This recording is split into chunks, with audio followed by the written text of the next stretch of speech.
오늘 묵상할 말씀은 견고한 성들을 파멸하리라 제목으로 예레미야 5장 12절에서 19절 말씀 보겠습니다. 첫째, 유다의 배도에 대한 심판을 보겠습니다. 그들이 여호와를 인정하지 아니하며 말하기를 여호와께서는 계시지 아니하니 재앙이 우리에게 임하지 아니할 것이요 우리가 칼과 기근을 보지 아니할 것이며 선지자들은 바람이라 말씀이 그들의 속에 있지 아니한즉 그같이 그들이 당하리라 하느니라. 그러므로 만군의 하나님 여호와께서 이와 같이 말씀하시니라. 너희가 이 말을 하였은즉 볼지어다 내가 내 입에 있는 나의 말을 불이 되게 하고 이 백성을 나무가 되게 하여 불사르리라. 여호와의 말씀이니라. 이스라엘 집이여 보라 내가 한 나라를 먼 곳에서 너희에게로 오게 하리니 곧 강하고 오랜 민족이라. 그 나라 말을 내가 알지 못하며 그 말을 내가 깨닫지 못하느니라. 그 하살통은 열린 무덤이요 그 사람들은 다 용사라. 그들이 내 자녀들이 먹을 추수곡물과 양식을 먹으며 내 양떼와 소떼를 먹으며 내 포도나무와 무화과나무 열매를 먹으며 내가 믿는 견고한 성들을 칼로 파멸하리라. 하나님은 유다 백성에게 여러 선지자들을 보내어 그들이 하나님께로 돌아오지 않으면 멸망당할 것을 말씀하셨고 예레미야 역시 누누이 임박한 멸망에 대하여 선포하나 그들은 현재 제 가운데 살고 누리고 있는 삶을 포기할 줄 모릅니다.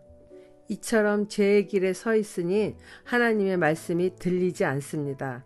자기들이 듣고 싶어하는 말을 해주는 거짓 선지자들의 말을 오히려 하나님의 말씀이라 여깁니다.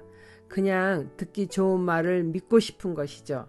그러면서 그들은 재앙은 없을 것이며 전쟁이나 기근도 당하지 않을 것이라고 말합니다. 하나님은 그들의 말이 허풍이라고 말씀하십니다. 하나님이 하시지 않은 말씀을 하나님을 빙자하여 거짓 소문을 내니 하나님의 말씀은 불이 되어 백성을 장작처럼 모두 태워버리시겠노라 말씀하십니다. 불을 내시겠다는 것은 하나님의 마음이 극도로 상하심을 보여주는 것이죠. 사람들도 자기 말을 상대방이 듣지 않고 무시할 경우 이와 같은 분이 일어나지만은 사람들의 분노와 하나님의 분노는 전혀 다릅니다.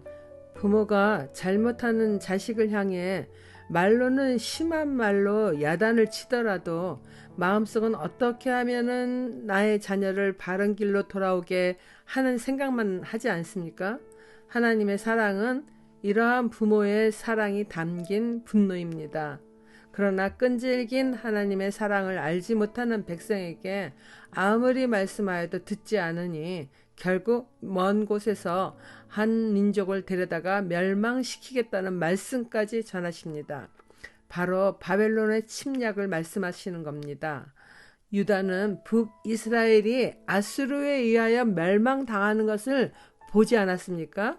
그러니 그들처럼 살아서는 안 된다는 것을, 하나님이 심판이 있다는 것을 아주 모르는 자들이 아닙니다. 그러나 삶의 양식을 바꾸지 못하고 믿고 싶지 않은 것들은 그냥 회피하는 것입니다. 설마 그런 일이 일어나겠는가 하며 별일 없는 오늘이 계속 이어질 것이라고 믿고 사는 것이죠. 하나님의 말씀은 부담스러우니 들으려 하지 않습니다.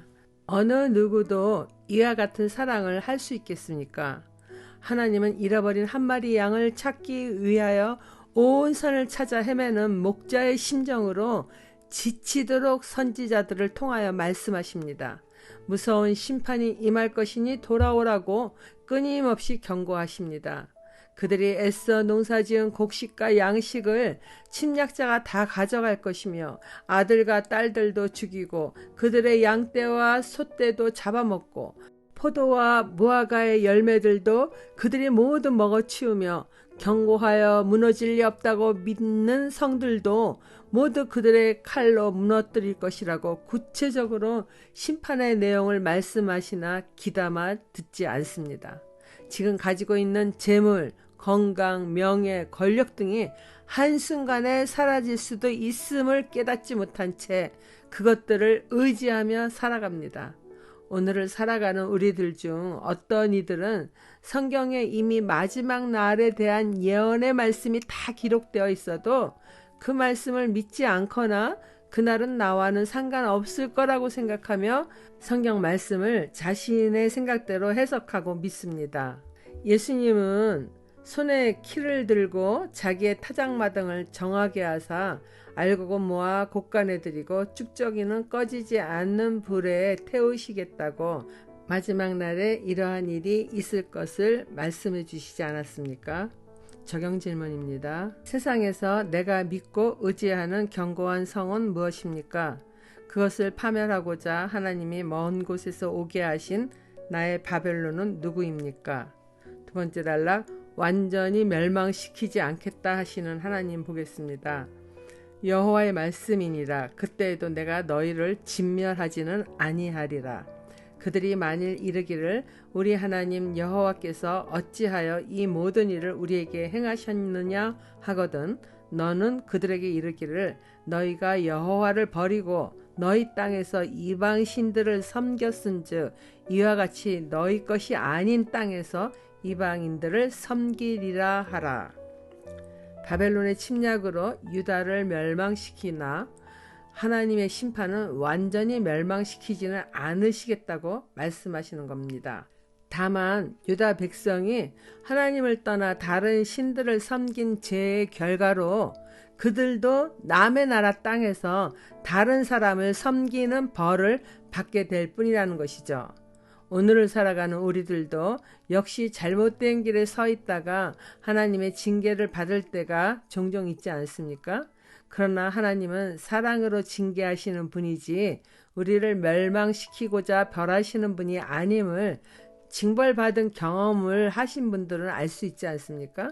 고난을 통해 마음이 낮아져서 돌이키면은 성령께서 모든 것을 해석해 주시니까 징벌을 받아도 다윗처럼 내 잔이 넘치나이다 라는 고백을 절로 하게 됩니다. 그러나 하나님을 떠난 삶을 계속 살아갈 경우 결국에는 자유함을 잃어버리고 죄의 구속의 굴레에 갇히게 될 것입니다. 그렇게 죄의 속박에 갇혀 있을 때에도 하나님은 우리 곁을 떠나지 않으십니다. 다만 죄로 인해 우리들의 눈이 어두워져서 곁에 계신 하나님을 보지도 느끼지도 못하는 것입니다. 바벨론의 포로로 잡혀가 있는 에스겔도 그발 강가에서 한상 중에 하나님을 만나지 않았습니까? 그처럼 하나님을 찾는 자에게 하나님은 만나주시는 분입니다.